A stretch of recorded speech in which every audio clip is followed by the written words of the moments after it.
Masya Allah, hanya radio yang kasih kita suara dengan informasi terupdate. Kini, radio bisa diakses untuk berjuta faidah. Hiburan Al-Quran,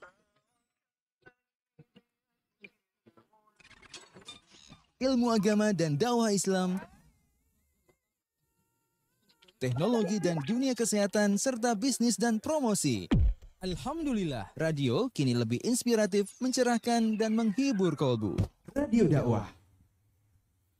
Kemajuan teknologi, informasi maupun elektronik, media, dan yang lainnya, sesuatu yang tentunya untuk menyebarkan dakwah sunnah Rasulullah SAW, dakwah tauhid yang mubarakah, dakwah ilm, ya, yang sesuai dengan pemahaman salafus saleh.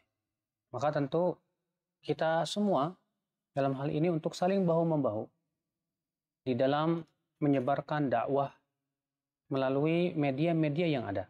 Media-media yang ada ini bukan hanya sebagai sebuah fasilitas untuk menyebarkan kesesatan dan keburukan.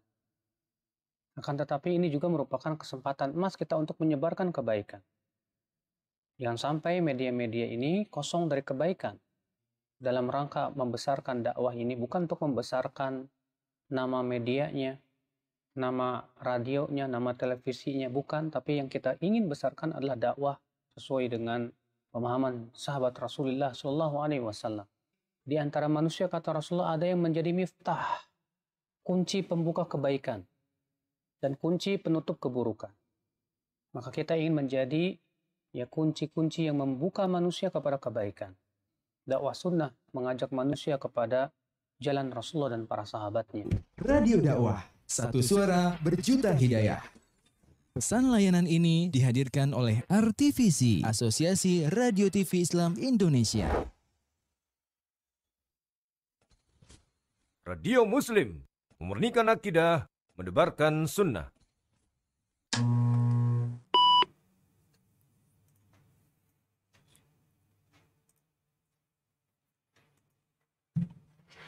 Bismillahirrahmanirrahim. Assalamualaikum warahmatullahi wabarakatuh.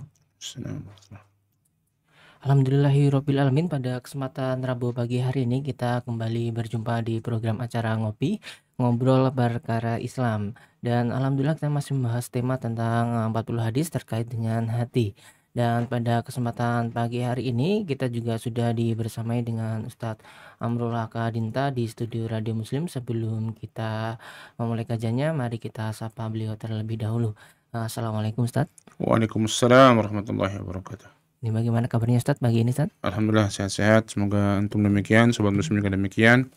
Semoga Allah memberikan kesehatan, berikan penjagaan dan perlindungan. Yang sedang mendapatkan ujian semoga diberikan kesabaran dan diberikan ketakwaan, dan juga Allah berikan jalan keluar. Amin ya rabbal alamin. Amin amin Ustaz. Terima kasih Ustaz untuk kesediaannya hadir di studio Radio Muslim. Dan kepada sobat muslim sekalian yang ingin beratensi di acara ini, insya Allah setelah sesi materi dari Ustadz nanti akan ada sesi tanya jawab. Silakan sobat muslim bisa mengirimkan pertanyaan seputar agama ke nomor WA di 0852 9334 8887, ataupun yang menyaksikan melalui media sosial baik YouTube ataupun Facebook bisa untuk mengirimkan pertanyaan di kolom komentar. Dan juga kami tunggu dari atensi sobat muslim sekalian. Dan sebelum kita memasukkan materi kedua, kita akan materi yang pertama, yakni materi dari Ustadz Amrullah Kadinta. Kepada Ustadz Amrullah kami persilakan, monggo Ustadz. Bismillahirrahmanirrahim. Assalamualaikum warahmatullahi wabarakatuh. Alhamdulillahi hamdan katsiran tayyiban mubarakan fihi kama yuhibbu rabbuna wa yardah. Asyhadu an la ilaha illallah wahdahu la syarikalah wa asyhadu anna Muhammadan abduhu wa rasuluhu la nabiyya ba'dah. Allahumma salli wa sallim wa barik ala nabiyyina Muhammadin wa ala alihi wa ashabihi wa man tabi'ahum bi ihsanin ila yaumil qiyamah.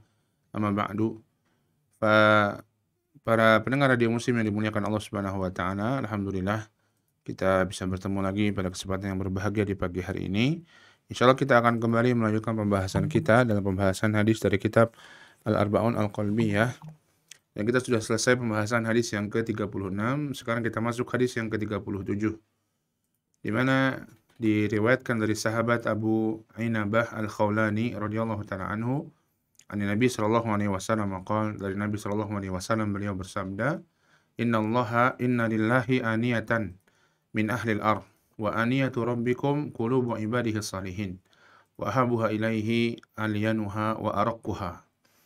Rawahu Tabrani fi Musnad Syamiyin wa Abu Umar al-Muqri fi juz'ihi wa hasanahu al-Haythami kama fi Faidil Qadir wa kad hasanahu al-Albani fi Sahih al-Jami'.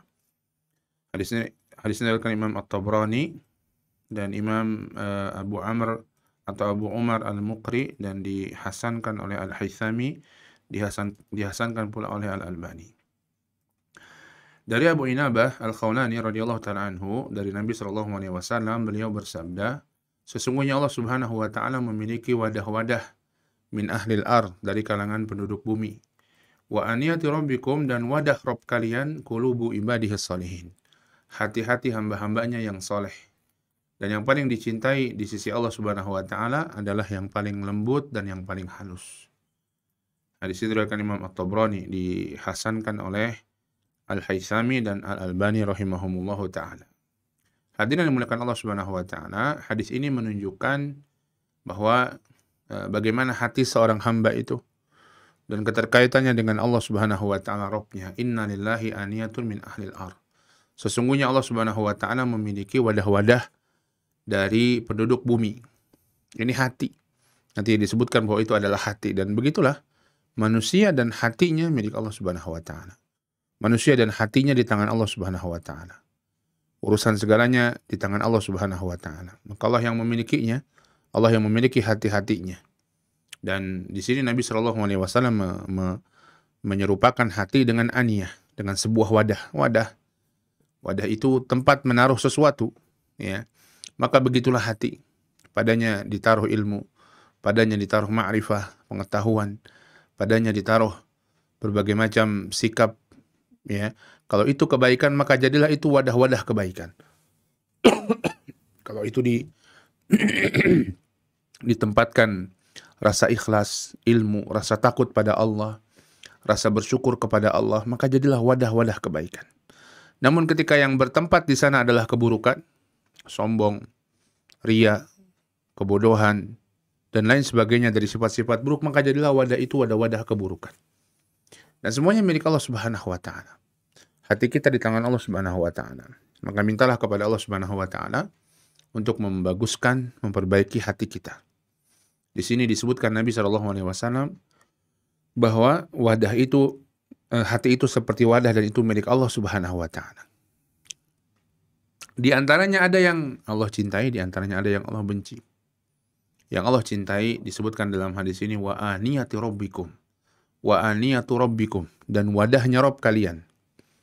Ini disebut wadahnya Allah, yakni pemuliaan kepada hati tersebut. Ya, bahwa hati tersebut adalah hati yang dicintai oleh Allah Subhanahu wa taala. Hati tersebut adalah hati yang diperhatikan oleh Allah Subhanahu wa taala. Karena semuanya milik Allah, semua hati manusia yang jelek, yang baik, yang busuk, yang bersih, yang halus, yang kasar, yang keras, yang lembut, semuanya milik Allah. Namun di sini disebutkan wadah yang Allah, wadah-wadah Allah ini wadah-wadah yang Allah cintai. Sama seperti penyebutan masjid dengan Baitullah. Baitullah, rumahnya Allah.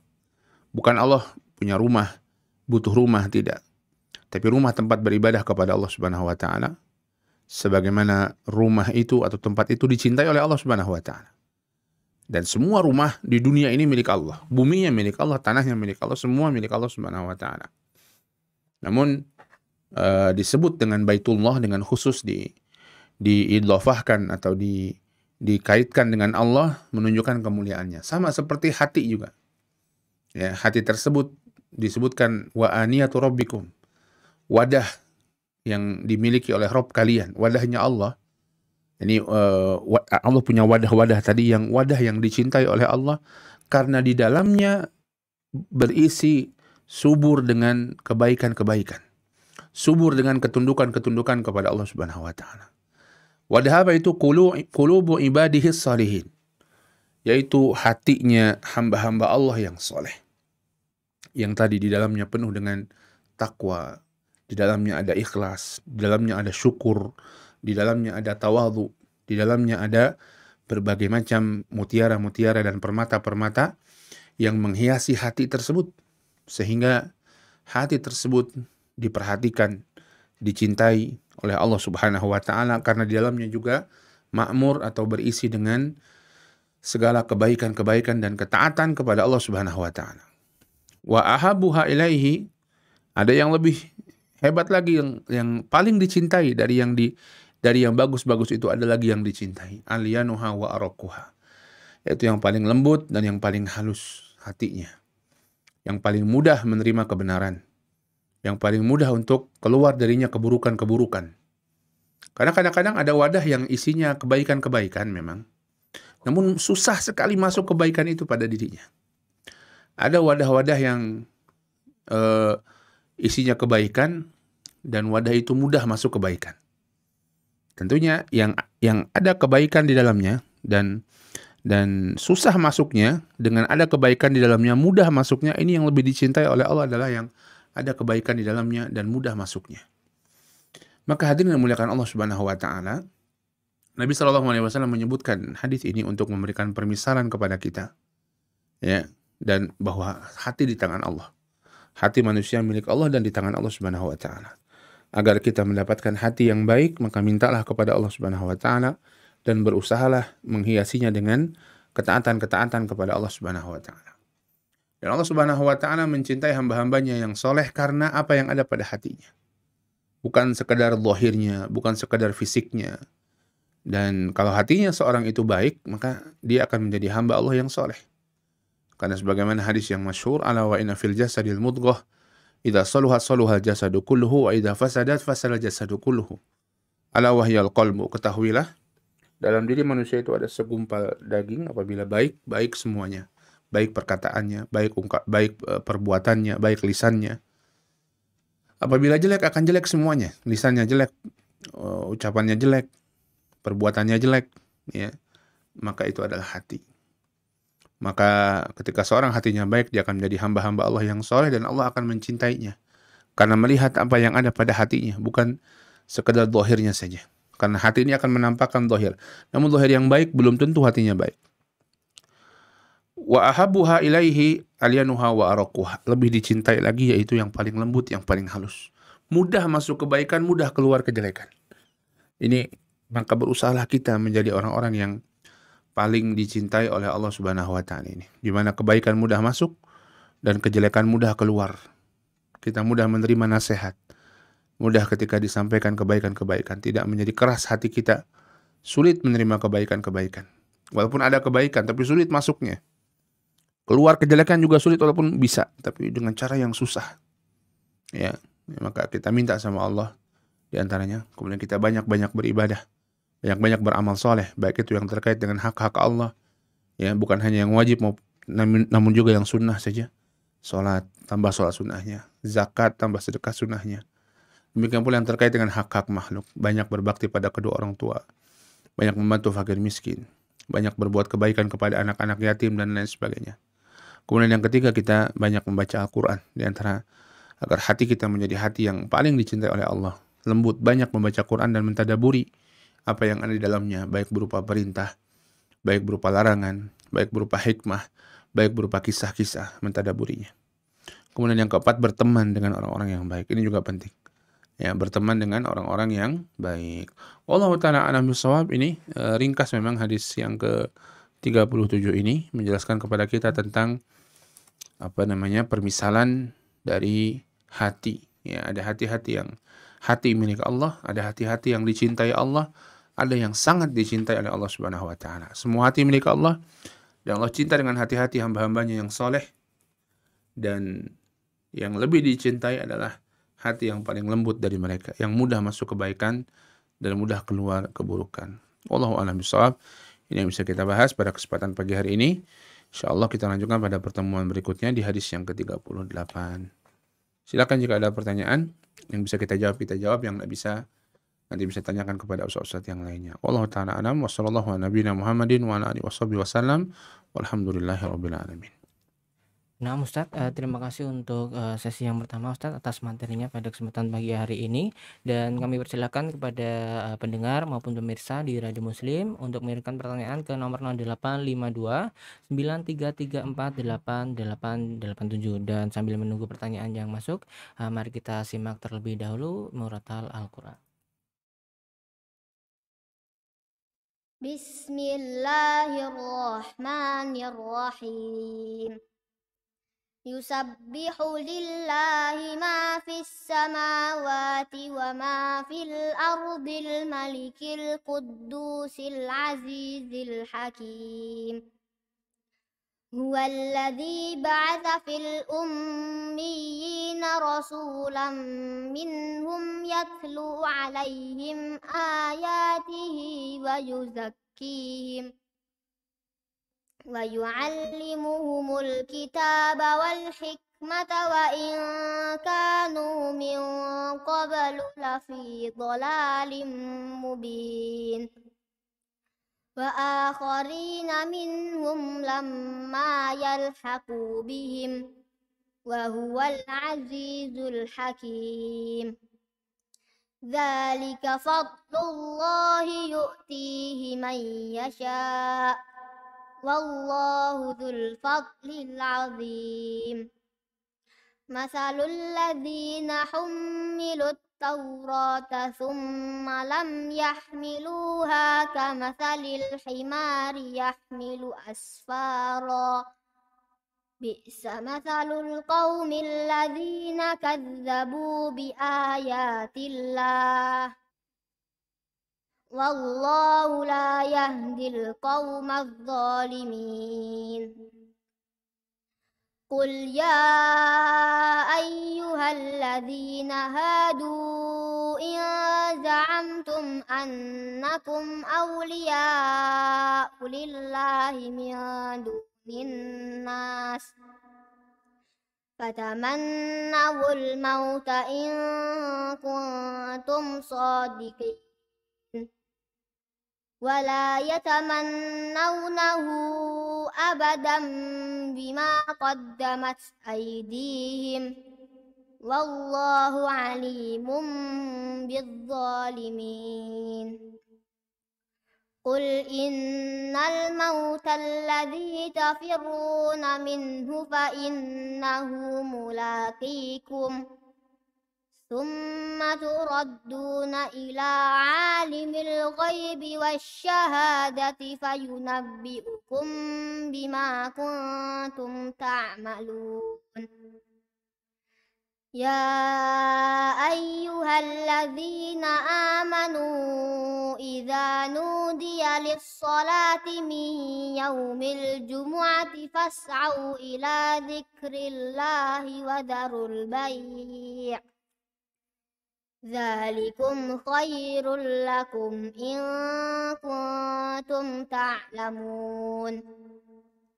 Fa idza qudiyatis salatu fantashiru fil ardi wabtaghu min fadlillah wadhkurullaha katsiran la'allakum tuflihun. Wa idza ra'aw tijaratan aw lahwan faddu ilaiha wa tarakuka qa'ima. Qul ma 'indallahi khairum minal lahwi wa minat tijarah wallahu khairur raziqin. Bismillahirrahmanirrahim.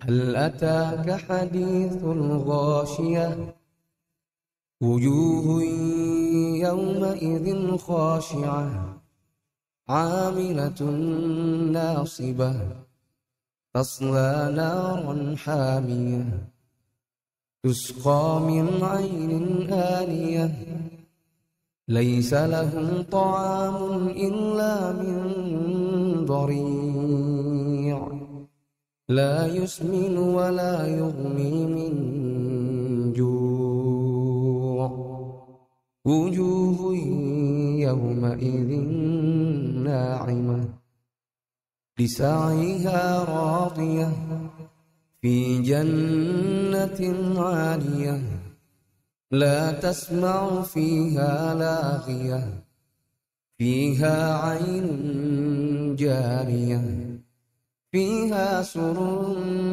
مرفوعة وأكواب موضوعة ونمارق مصفوفة وزرابي مبثوثة أفلا ينظرون إلى الإبل كيف خلقت وإلى السماء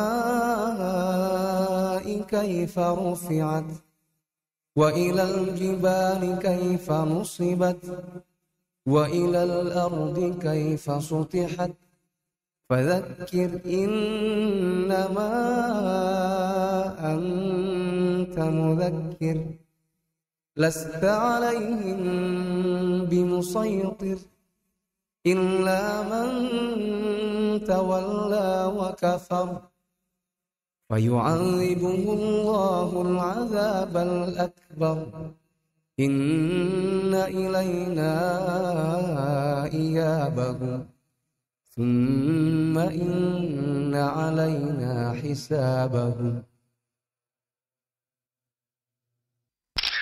Salam sapa sahabatku. Salam sapa sahabatku. Yuk kirim salam sapa dan request murotal pilihan Sobat Muslim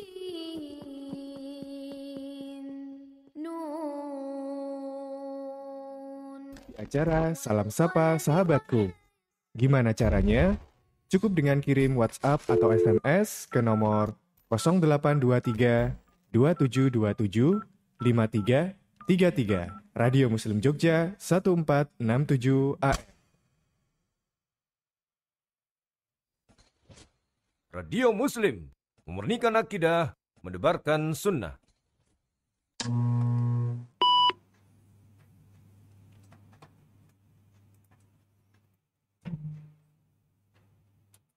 Ya, Assalamualaikum warahmatullahi wabarakatuh. Kembali di program acara ngopi pada kesempatan pagi hari ini. Kepada sobat muslim yang ingin menyampaikan pertanyaannya bisa mengirimkan ke nomor 0852 9334 8887. Dan pada pagi hari ini masih kami buka kesempatan untuk bertanya di sesi yang kedua ini. Dan alhamdulillah sudah ada pertanyaan yang masuk, Ustadz. Bisa kami bacakan ya, Ustadz. Assalamualaikum warahmatullahi wabarakatuh. Assalamualaikum warahmatullahi wabarakatuh. Izin bertanya Ustadz, jika kondisinya bapak saya menikah lagi dan memiliki anak dari istri mudanya, apakah ada tanggung jawab bagi saya untuk berbagi dengan anaknya? Dan apakah dosa jika saya tidak mau bertemu dengan anak tersebut, Ustadz? Berarti dia anak dari ayah antum ya, yang berbeda ibu. Maka dalam kasus seperti ini, antum punya kewajiban sebagai kerabatnya.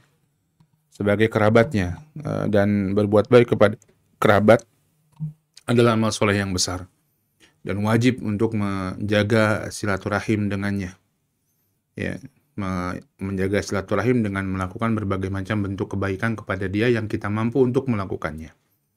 Mungkin menyapanya, mungkin memberinya sesuatu, mungkin membantunya dan lain sebagainya.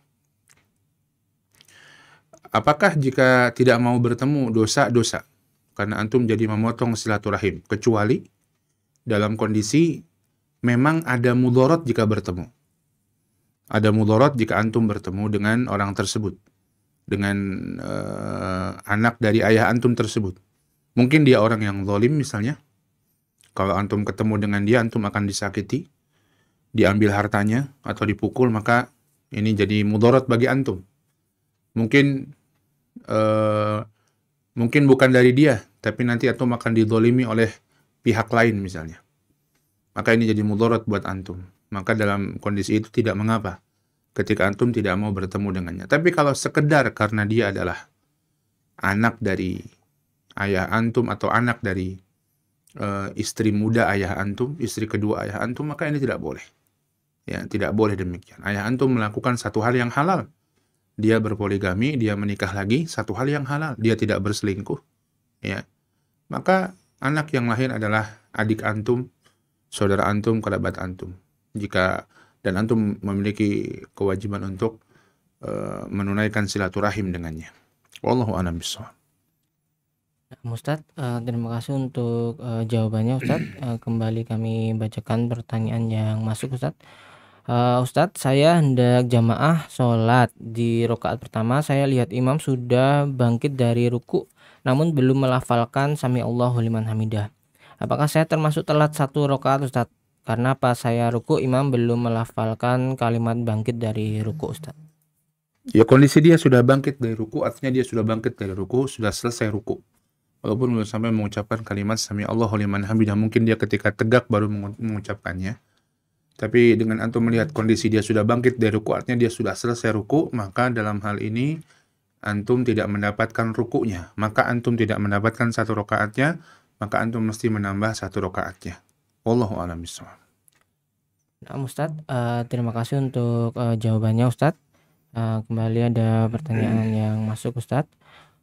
Ustadz, bagaimana pemahaman yang benar sesuai agama Islam dalam memahami mencintai tanah air atau negara kita dilahirkan Ustadz?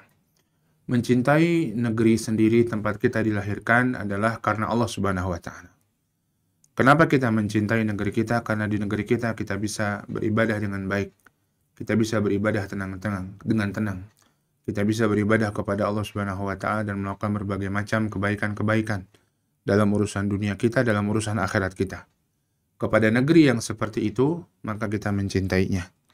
Maka mudah-mudahan cinta kita itu cinta karena Allah Subhanahu wa Ta'ala. Dan wallahu a'lam, walaupun dengan berbagai kekurangan yang ada, negeri kita ini termasuk di dalam negeri yang alhamdulillah kita mudah sholat berjamaah, sholat Id, sholat Jumat, menunaikan zakat, menunaikan kurban, dan lain sebagainya, menunaikan ibadah haji, dan lain sebagainya dari berbagai macam ibadah-ibadah yang diwajibkan oleh Allah Subhanahu wa Ta'ala, bahkan yang disunahkan. Walaupun dengan berbagai kekurangan di sana sini. Maka wallahu alam, cintai negeri ini karena Allah Subhanahu wa Ta'ala, dan kita berusaha untuk memperbaiki negeri ini terus, dan kita berusaha untuk bagaimana menghilangkan keburukan-keburukan dari negeri ini. Wallahu a'lam bishawab. Nah, Ustadz, terima kasih untuk jawabannya. Kembali kami persilahkan kepada pendengar Radio Muslim maupun pemirsa di channel YouTube dan Facebook Radio Muslim untuk mengirimkan pertanyaan seputar agama Islam ke nomor 085293348887. Masih kami tunggu atensi dari sobat Muslim sekalian untuk bergabung bersama kami di pagi hari ini. Dan kembali kami bacakan pertanyaan yang masuk, Ustadz. Ustadz, saat saya di kantor pemerintahan sekitar jam 10 kami diminta berdiri untuk berkhidmat dengan lagu kenegaraan. Bagaimana hukumnya menurut Islam, Ustadz? Wallahu a'lam bishawab. Nah, Ustadz, terima kasih untuk jawabannya, Ustadz. Kemudian pertanyaan selanjutnya, Ustadz. Ustadz, bagaimana mengatasi ketakutan saya dengan megatrust atau gempa besar yang akan terjadi nanti, Ustadz? Ketakutan dengan megatrust yang mungkin akan terjadi atau diramalkan atau apapun yang semisalnya, maka kewajiban kita bertakwa kepada Allah Subhanahu wa Ta'ala. Kita tidak mungkin ketemu megatrust, mungkin kita wafat karena hal itu atau tidak. Kita pasti akan wafat sebelum atau sesudah atau ketika atau kalaupun tidak ada megatrust tersebut. Ala kulli hal, semua yang mungkin ketakutan besar kita adalah wafat, kematian.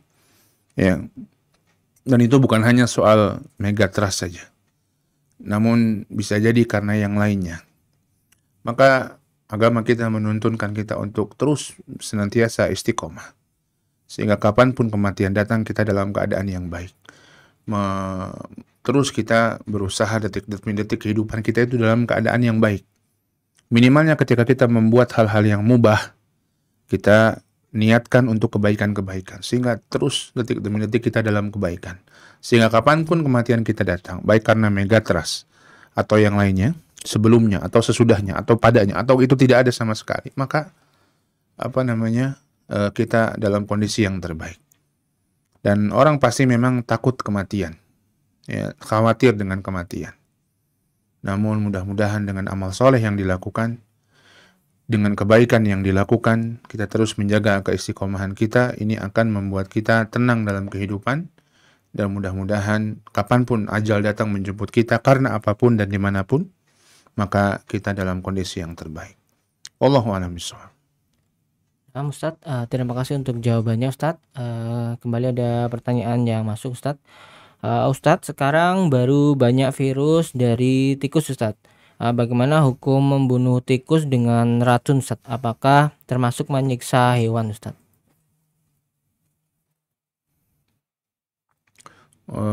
Wallahu a'lam bishawab. Nanti mungkin kita cari-cari tahu dulu jawabannya.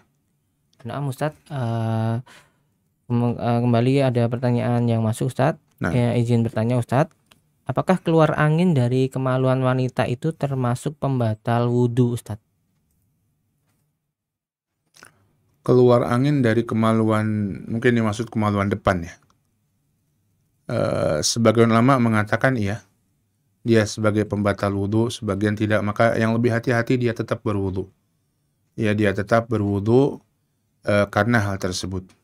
Ya, wallahu a'lam bishawab. Nah, Ustadz, kembali kami bacakan pertanyaan selanjutnya Ustadz. Ustadz, apakah benar Salafi itu membenci keluarga Nabi Muhammad SAW Ustadz? Sangat tidak benar. Sangat tidak benar jika yang dimaksud adalah keluarga Nabi SAW yang beriman, yang beramal soleh. Mereka adalah sahabat. Bahkan Salafi, yang orang-orang yang berusaha untuk memahami dan beragama sesuai dengan manhaj salaf, mereka mengagungkan para sahabat Nabi. Apalagi mereka dari kalangan keluarga Nabi SAW. Seperti istri-istrinya, cucunya, kemudian paman-paman beliau, ya, Abbas dan yang lainnya, Hamzah dan yang lainnya dari kalangan orang-orang yang beriman. Adapun dari kalangan orang-orang yang tidak beriman, dari kalangan orang-orang yang wafat dalam keadaan kesyirikan, dalam keadaan kekufuran, dan di masa hidupnya senantiasa mengganggu Nabi SAW, maka cukuplah surat Al-Lahab menjadi doa keburukan bagi mereka-mereka. Tabbat yada abi lahabi wa tabb ma aghna anhu maluhu wa ma kasab. Sayasla naran dzata lahab wa imra'atuhu hammalatal hatab fi jidha hablum min masad. Demikian. Sebagian lagi ada seperti Abu Thalib, paman Nabi SAW, yang wafat dalam keadaan kufur, namun semasa hidupnya dia senantiasa membantu dakwah Nabi SAW. Maka ini kita pun dituntunkan untuk membenci kekufurannya. Ya, maka tidak ada doa radhiyallahu anhu bagi dia, bagi Abu Thalib, sebagaimana kepada sahabat-sahabat yang lainnya yang Islam masuk dalam keadaan muslim dan wafat dalam keadaan muslim. Tidak. Ya, wallahu a'lam bishawab. Jadi tidak membenci tentu saja bagi yang beriman, bagi yang kemudian memang dalam kehidupannya senantiasa mengganggu dakwah Nabi SAW dan dalam wafat dalam keadaan kekufuran, maka kita pun tidak bisa tentunya mendoakan kebaikan bagi orang-orang tersebut, ya, sebagaimana Allah pun dalam surat Al-Lahab tadi mencela Abu Lahab di antara sosok paman Nabi yang seperti itu. Sebagaimana kalau ada yang wafat dalam keadaan kufur dan dalam kehidupannya tidak pernah bermasalah dengan Rasulullah SAW, maka ya sudah, kita tidak perlu mendoakannya. Wallahu a'lam bishawab. Nah, Ustadz, terima kasih untuk jawabannya Ustadz.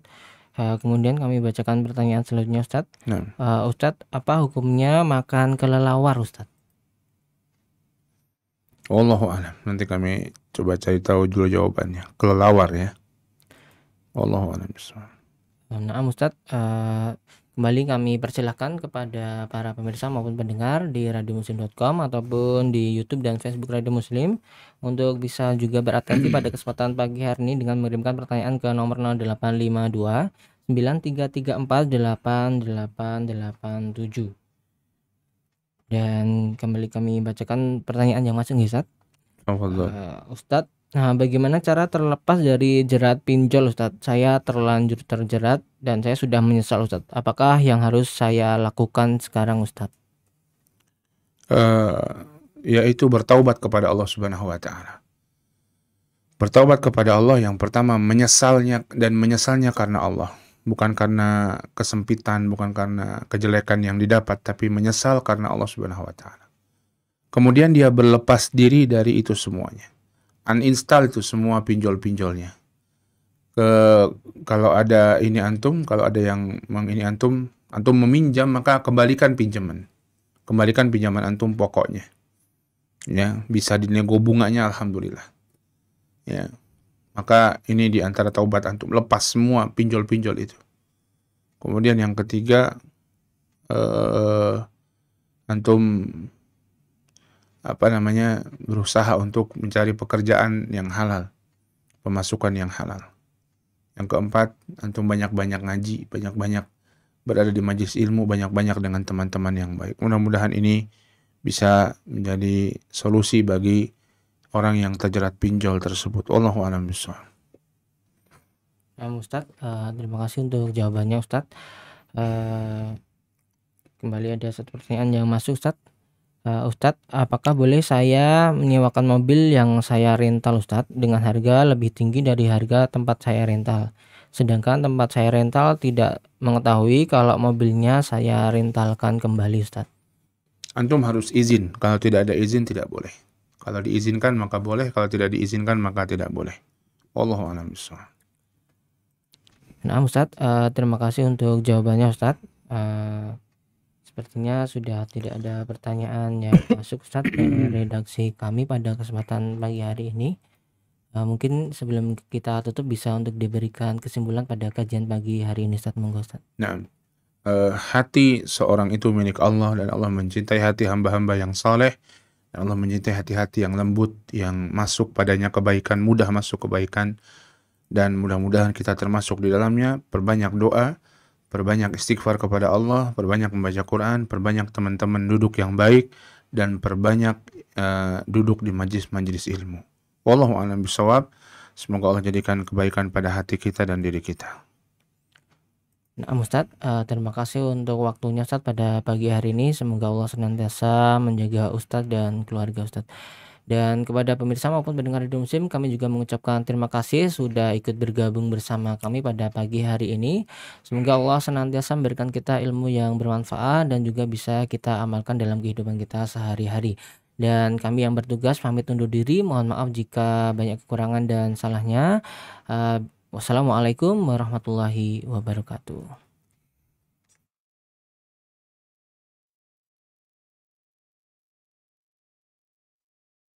Yuk salurkan donasi Anda